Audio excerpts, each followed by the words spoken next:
Right, sir. Good morning, everyone. I am Bipin Jha, and today I am going to do the assessment of traditional snacks and savory.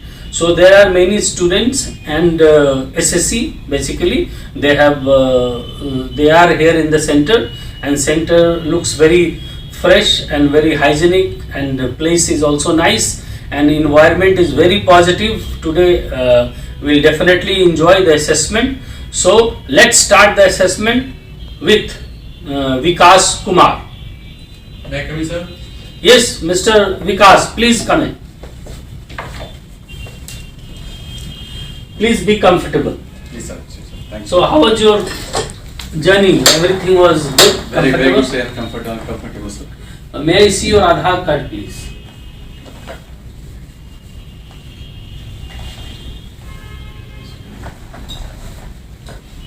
Great, very nice, Vikas ji. Vikas ji, what is your date of birth? 30 December 1982, sir. Great. So, as you know, Vikas ji, you can take for traditional snacks and savory. My name is Bipin Jha and I am your assessor. Now, thing is that you are comfortable in Hindi or English? Both, sir. Both. So, you can understand Hindi also or English also. Correct, sir. So, as and when required, we will go ahead. Fine. Now, thing is for the assessment, how is your preparation? How was your training? Very good, sir. Yeah. So, training was good in fact, Yes, right? Yes, sir. Now, can you tell me a few snacks name basically? What is the traditional snacks name, Vikas ji? At least I am telling a different region wise, sir. In Bihar, we have very famous litti chokha. If you go for south, there is a idli, sambar, mendu vada. If you go for Gujarat, Ahmedabad side, there is a khaman, fafda, dhokla. There is a very famous dish, sir. So we can, as a savory snack, we can use, sir. Excellent, Vikas ji. Like we have litti chokha in Bihar. Yes, sir. In North India, people like samosas. South Samosas people like also very idli. So this Gujarat people like, in fact, dhokla, and then fafra is there, very popular. So these all snacks are there. Now, do you know how to prepare it? What is the process to make these snacks? Yes, sir. We have, sir.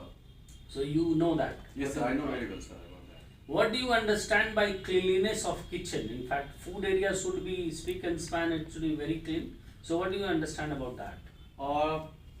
According to cleanliness of the first we enter the hotels, enter the kitchens, we need to check all this utensils, walls, maintain hygiene, cleanliness.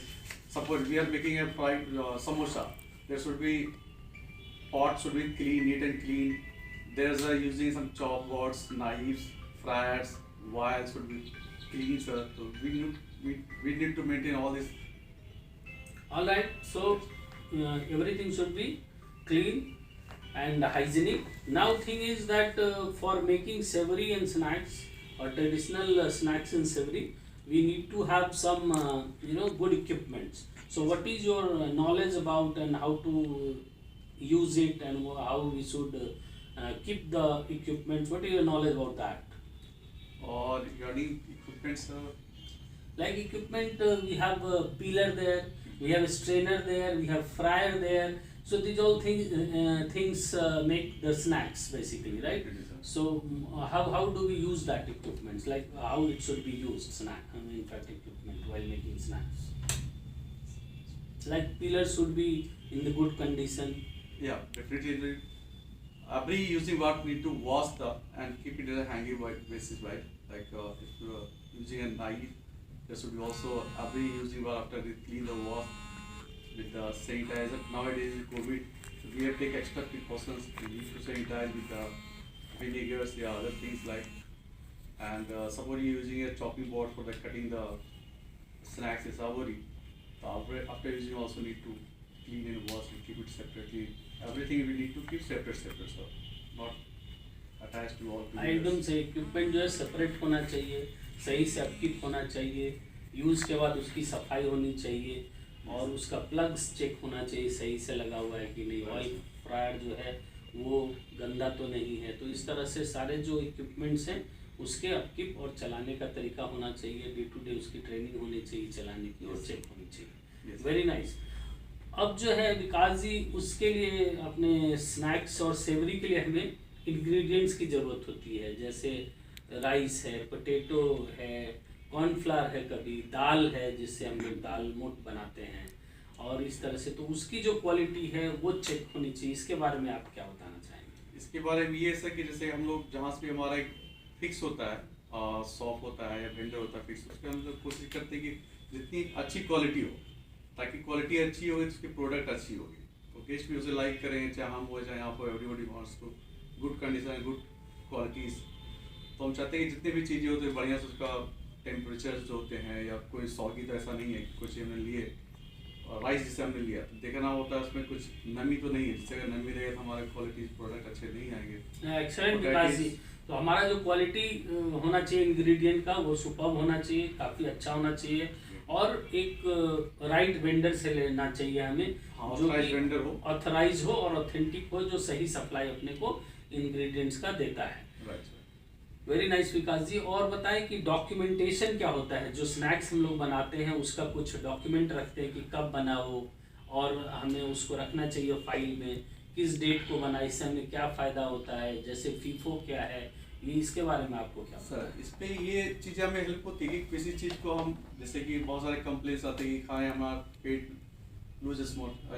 ये loose motion हो गया, या vomiting हो गया, या food poisoning होता है, ये सबसे हम बचने के लिए हम उसको डॉक्यूमेंटेशन करते हैं, उसका टाइम टेबल्स मेंशन हो, कब बना, किस हालत में बना, कितने टेम्परेचर में हमें खाना चाहिए, इस प्रोडक्ट को कितने दिन के बाद हम यूज़ कर सकते हैं। सर्टेन टाइम होता है, हर चीज़ का लाइफ होता है सर, कितने टाइम में अगर यूज़ करते हैं तो क्वालिटी इसकी अच्छी होगी, टेस्ट अच्छा होगा, लुक वाइज अच्छे होंगे। Very nice. फिर हम क्या फर्स्ट इन फर्स्ट आउट कर सकते हैं? हाँ, जैसे हम यूज़ करते हैं, जैसे आती है डॉक्यूमेंट होगा तो कोई अथॉरिटी आता है तो दिखा सकते हैं कि हमने कब कब अपना स्टाफ का मेडिकल करवाया, हमने किचन कितनी बार साफ किया, हमने टैंक कितनी बार साफ किया, और पानी का जो है क्वालिटी वो कैसा है, तो ये डॉक्यूमेंटेशन से हमें फ़ायदा होता है।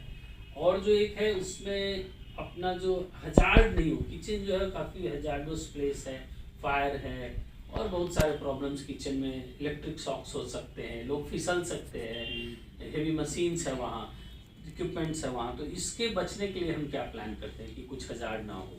हजार्ड्स के सर हर एक होटल्स का डिफरेंट ड्यूटी होता है, लेकिन जनरली प्रोजेक्ट की जितने भी हमारा स्टाफ्स हो और वेरिंग शूज पहन कर आते हैं, कैप्स पहन के आते हैं, और जितने फिजिकल हजार्ड्स होते हैं प्रॉपर कवर्ड होना, पैनल्स जैसे हैं या स्विच बोर्ड हो कि प्रॉपर तरह से वायरिंग किया हो, बराबर तरह से कवर किया हो, और टाइम टू टाइम उसको चेक हो।